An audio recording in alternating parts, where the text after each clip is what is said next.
Hello drummers, how are you doing? I hope you're all well. This is instalment number 5 of Stay Home and Keep Drumming. Some ideas for you guys to work on at home while you've got lots of extra time and while some of you aren't able to take regular lessons. So this video is not going to include a whole load of drumming, strangely enough. It's mostly going to be me giving it all this. What's that you say? No change there? How rude! So the reason for that is I'm going to be introducing you to this play along project which I have put together for you guys.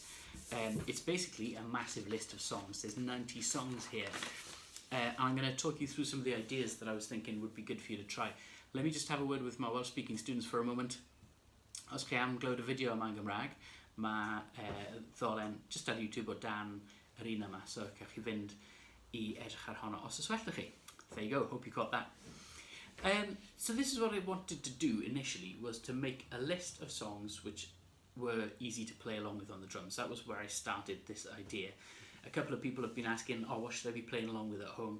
So I started making a list, and then I'm like, oh, what would you put on the list? And then it all spiraled out of control, and we've ended up turning into a little project. One of the things I found is that as I collected these songs, there's a theme emerging, which is you can play them all very easily on the drums. You can just sit down, get a basic groove going, and play these songs, no problem. But also, in each one of these songs, there's more and more detail that you could drill down to if you wanted to. So while initially I thought this would be a list for kind of students who maybe haven't been playing that long, it actually has turned into a project which I hope will have something for everybody in it, in terms of your playing, your listening, your learning, your repertoire, all those things. So a couple of things I should mention before I talk you through the list. One, this is not a list of my favourite songs, and it won't be a list of your favourite songs. It's a list of songs specifically with drumming in mind. It's taken from quite a wide range of mainstream genres. So we've got some pop and rock and soul and hip hop and Motown and funk and drum and bass and a kind of bunch of different stuff, all kind of quite mainstream styles. So the chances are you might find some songs you really like in here, and you might find some songs that you're really not bothered about, or even some songs you can't stand, and that's cool as well. That's all part of the project. If you're listening to the 90 songs and you're deciding what you enjoy, what you don't enjoy, what you like listening to, what you like playing along with, that's all part of you forming your taste as a musician, and your preference. You know, we've all got preferences. Even if you like loads of different types of music, there's always going to be something that kind of pushes your button better than the other tunes you listen to. So hopefully this list might send you in the direction of some new music that you haven't heard before, or old music that you haven't heard before, and that might open avenues into different areas of music that you could explore further. So that's one thing. Now, a couple of useful thoughts. Basically this sheet here. Oh, there's a handy shortcut for you. You can ignore this whole video. Switch it off now. Just read that. That's what I'm going to do, is talk you through this. Obviously, if I talk you through it, there'll be a bit more detail and maybe a few more ideas. But if you want to cut to the chase and you don't want to listen to me rabbiting on for another 10 minutes, then just check this out. Have a little read. Check out all the different ideas on there. We're going to go for this one. Start simple.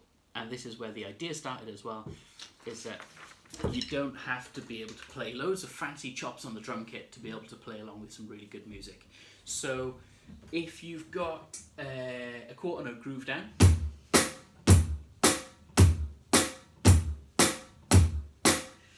if you've got an eighth note groove down,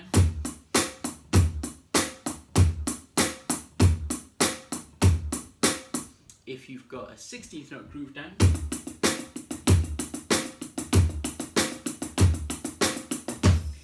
you'll be able to play along with this list. It really is that simple.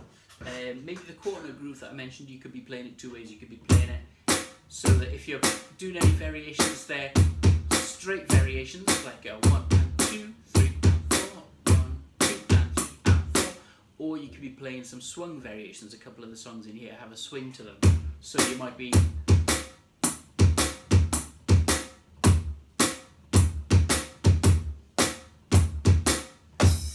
but that's it. That's your, they don't even need to be that complicated, do you know what I mean? You can go for the most basic grooves in your collection, your repertoire, and you will be able to play along with every one of the songs on this list. That was my starting point. But you can, of course, expand from there. And this is where the fun starts. This is where it all just opens out into a more or less infinite field of possibilities. You can throw some groove variations in there. You can try and find, like, if you want, you can listen to the groove that's on the record and try and replicate that, or you can just improvise with grooves. You can play some fills and do the same with that. You can pick up a couple of key fills and be like, oh, I like that one, I'm going to do that one. Or you can just improvise fills and put them wherever you want in the song and see how they work. You could think about voicings, like what happens when I put these grooves different places on the kit? What happens if I don't play it on my hi-hat and my snare drum and I play it on my floor tom or my high tom instead?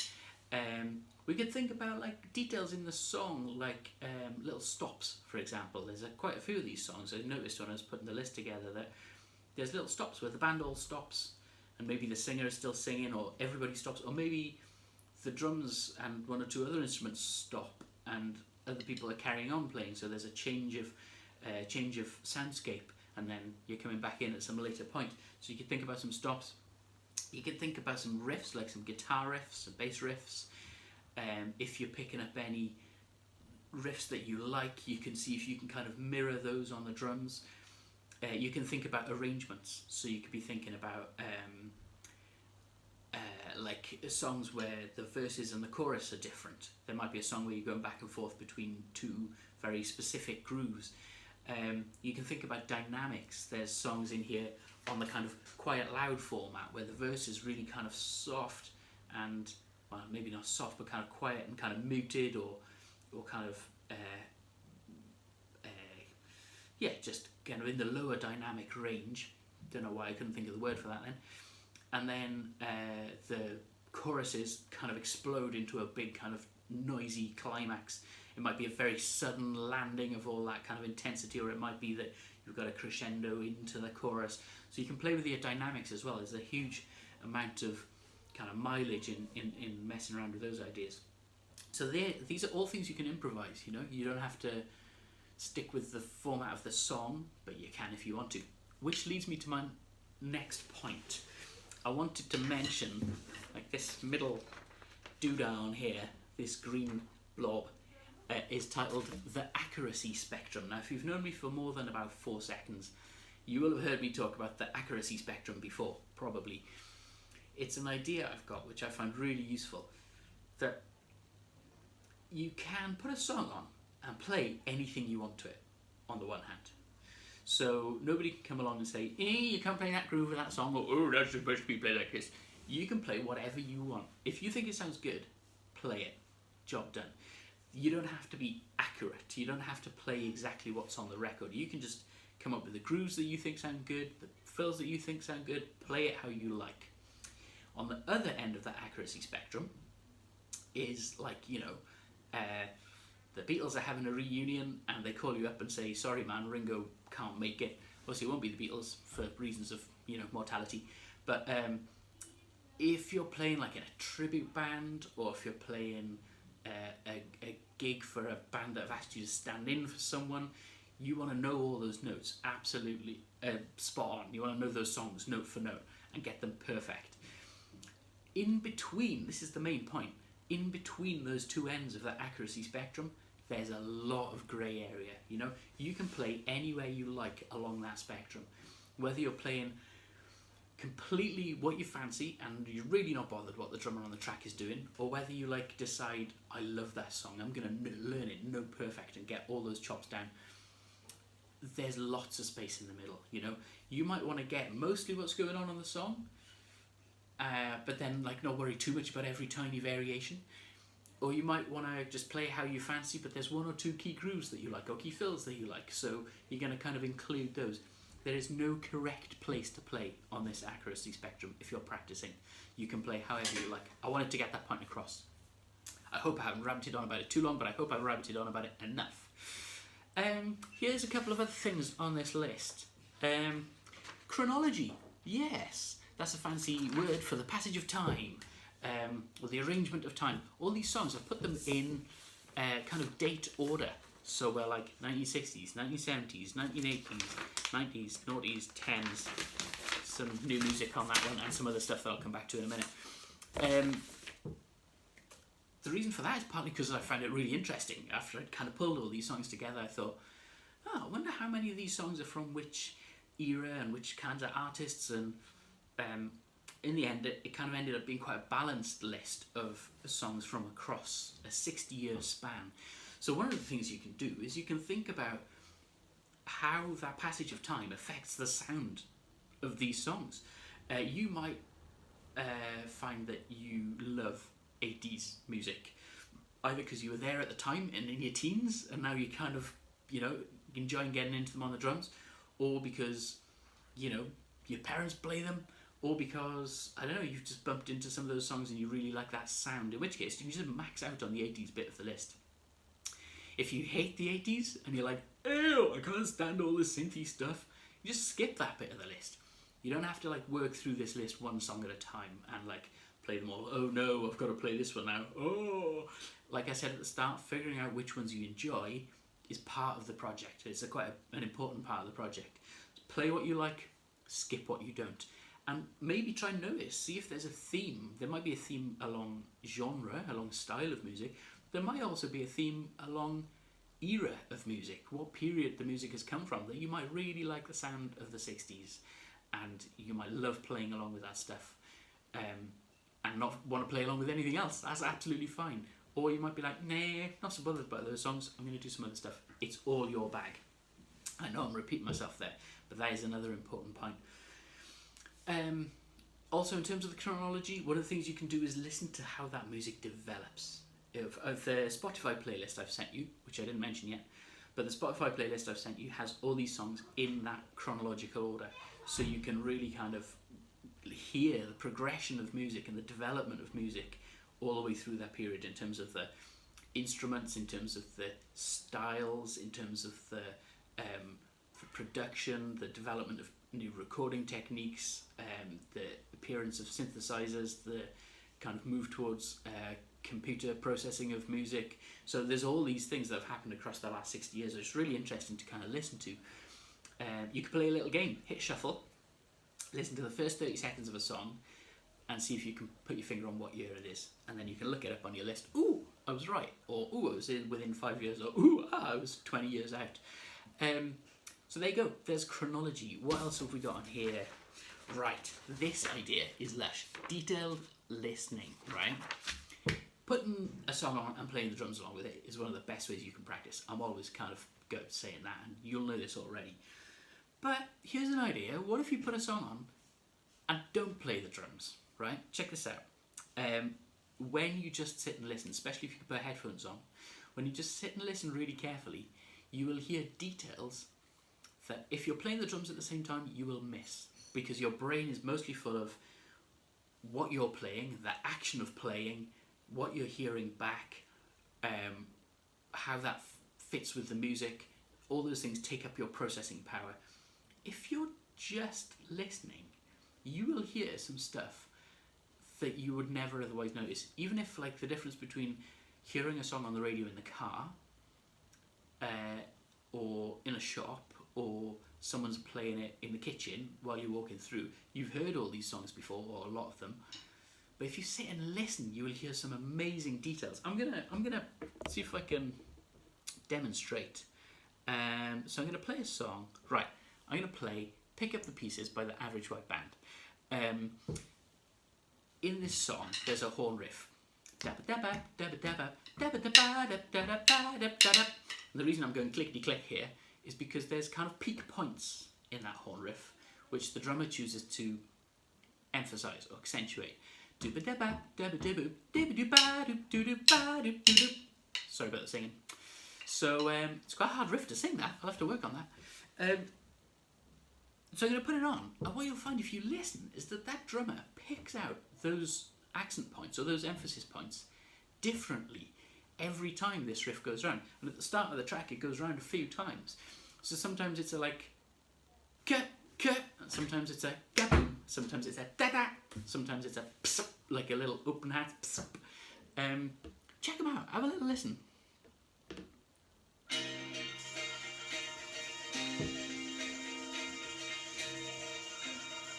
So here we go. Let me turn it up a bit.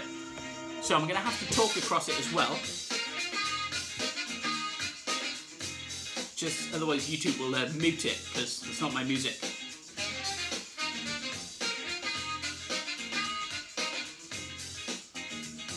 So keep listening for the snare, the hats, the bass drum. Little psh on the hats. Oh, I like it. So it's going to go around again. Keep listening to those emphasis points.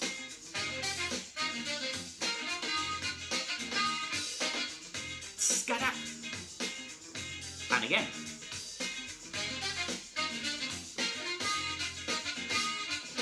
Ooh, there's a little fruit in there. Ooh.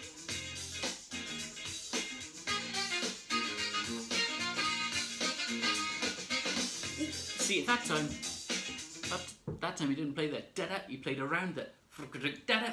Played a little fill around it. So here's a drummer who's improvising. Or, I don't know, maybe a drummer who's arranged the whole thing in a lot of detail beforehand. That would be equally admirable. But it's different every time. So if you're just playing along with that, if you sit there grooving away, yeah, this is great fun, woo, cool track, yeah, nice. That's all cool, that's totally cool. But you're not going to hear that level of detail. Now, maybe if you sat and listened to it, the next time you play it, you'll be like, oh, I wonder if I can fit in a couple of those cheeky little, oops, got one, hey, da-da. So you're just kind of getting into what's going on the track in detail. And that's something that is really worth doing in terms of developing your drumming, but also just developing your listening skills. And as you get more experience, then you'll find that you can hear those kinds of details as you're playing as well. So that when you're playing with other people, you're more aware all the time of what's going on around you, which is one of the things that makes for awesome drummers. Here's another one. I'm going to check one more of these on, right? This one, not so much the drums. Have a listen to the percussion. This is a Bob Marley track. I'm going to scroll it forward to the the first verse. So listen to the percussion in this track. There's a tambourine.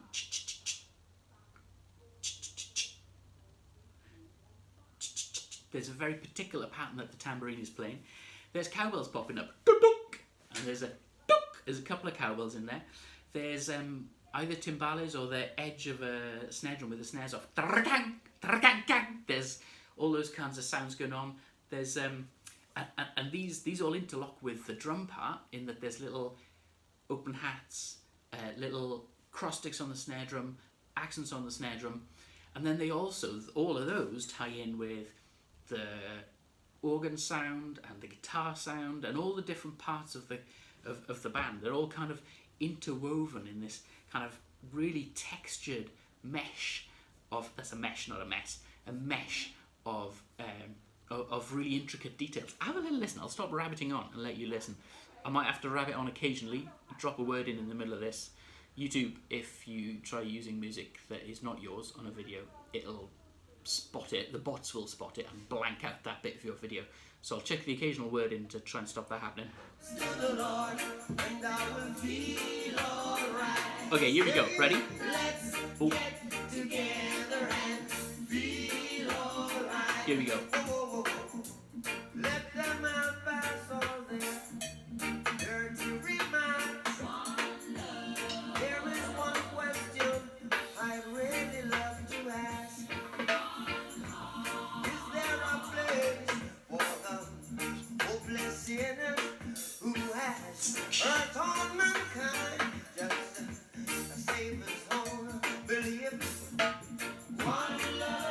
There's just a whole pile of stuff going on in there. I was doing little mimes there. They were all late because I haven't like learned that or anything. I just noticed it when I was putting the list together. I might go back and learn where they all fit in together. But there's just stuff popping up all over the place. Dunk, kang, there's just so much stuff going on in the percussion, in the kit, and in the stuff around it as well. Just makes this lush kind of composite groove. Detailed listening. It's an awesome plan. If you can go there, then do it. Stick your headphones on, pick a track, listen, see what's going on. Right, I better move on, otherwise this video will be like a million years long. Here's a thing. You've got 60s, 70s, 80s, 90s, noughties, 10s, and a couple of tracks from 2020. And then you've got this little thing here, a taste of jazz. Now, I've put these in a separate compartment towards the end of your list because, well, I don't know, a couple of different reasons, but I thought it might be useful to have all the jazz stuff in the same place. Some of you will have played a lot of jazz, and you'll know all these tracks. I reckon there'll be a couple that you don't. But some of you haven't played any jazz at all, in which case you'd be like, oh, where do I start? If you want to give it a go, give it a go. If you don't, they're all tucked together at the end of your list, and they're easy to kind of leave for later. I didn't want you to keep bumping into individual jazz tracks if you got it on shuffle or whatever, or if you're working through your list, and then you bump into too many in a row, and you're like, oh, it's all jazz, I don't like it. You might be, oh, it's all jazz, I love it. Some of the jazz tunes are swing tunes, so they're like ting, ting, ting, ting, ting, ting, ting. Some of them are groove tunes, so you could totally play all the grooves we were talking about before, and just play them along in a different idiom, you know? Check out what's going on around you while you're kind of keeping that groove down. What else? Right, a couple of bonus ideas down the bottom of this list. I've put here, look, as well. And this is, again, just something I noticed when I was putting this playlist together. If you're listening to this on Spotify, you've got the album covers. Now, you've got the album covers like this big, or if you kind of go and have a proper look at it, it's that big. So it's not the full 12-inch, you know, vinyl sleeve.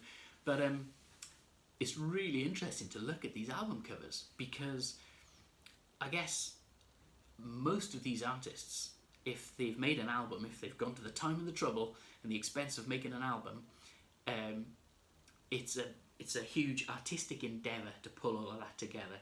And when they hand that album over to you, the first thing you're going to see before you've even heard it is the album cover.